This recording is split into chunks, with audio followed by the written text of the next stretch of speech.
space station. I like driving in my car. It's not quite a Jaguar. Oh shit, that's not the start button. Ugh. Hi, it's Ben here from T-Rex Space Station, and this is Initial D, which is a nighttime racing game on the Japanese Sega Saturn. Now, yeah, apparently there's a big anime or something where there's these dudes that race each other in head-to-head races around the streets, and it's pretty popular, I believe.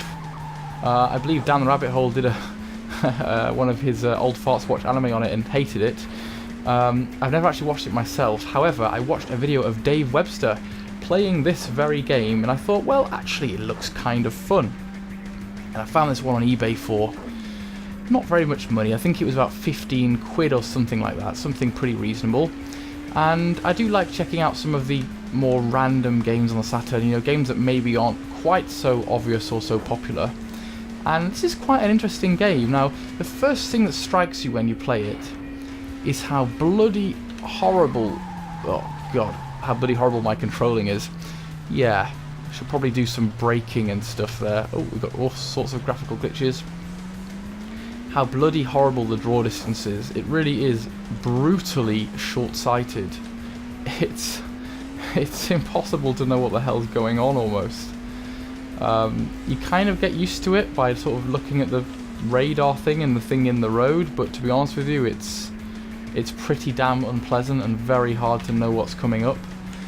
However, if you get past that, it is kind of a fun game, and I think the fun thing about it is the fact that it has that personal touch with it being head-to-head races, and it has kind of little anime cutscenes in between each level, which I actually really like watching. They're kind of a little slice of Japanese anime in a racing game, and you don't often get racing games with an attempt at story in them. Oh my god, you can see it's so easy to spin out. It's actually quite a forgiving game for the first few stages, even though I've spun out multiple times, but the rival's going pretty damn fast. But, you know, there are some nice touches like seeing your rival's face there on the screen and he responds at different things that happen. I think that's your rival, or is it you? I think it's your rival. And yeah, the soundtrack is very good too. It's kind of got a really pumping rock and roll heavy metal kind of soundtrack. This is a pretty brutal section of the course here with some unbelievably tight bends. Even I know that you're supposed to brake at these, and I don't usually brake in racing games. I'm one of those people that just holds go, just careen my way around, which is why I'm generally bad at racing games. Racing games are probably the kind of games that I'm the worst at, and they're also one of my least favourite types of games. But I do like picking up some kind of niche titles now and then, and this was one that caught my attention because of the whole anime style-ness. So hopefully I'll be able to demonstrate how to win a race here, which will be very impressive, though I really shouldn't speak too soon. I've got to learn my lesson. I always end up speaking too soon and cocking everything up, don't I? But as long as I don't spin out too bad, I should get this.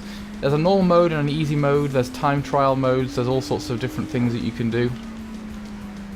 Let's try and not cock this up. We're pretty close to the finish line now, and you know, for a cheap game it's one that you might consider importing. It costs like 10 or 15 quid. Not too bad, is it? Anyway, you can kind of get an idea of how it looks. It's not the best game graphically, but then again, a lot of 3D games on the Saturn didn't look all that good. It's got a few glitches, but it's worth checking out. Take care, and I'll speak to you all soon. Bye.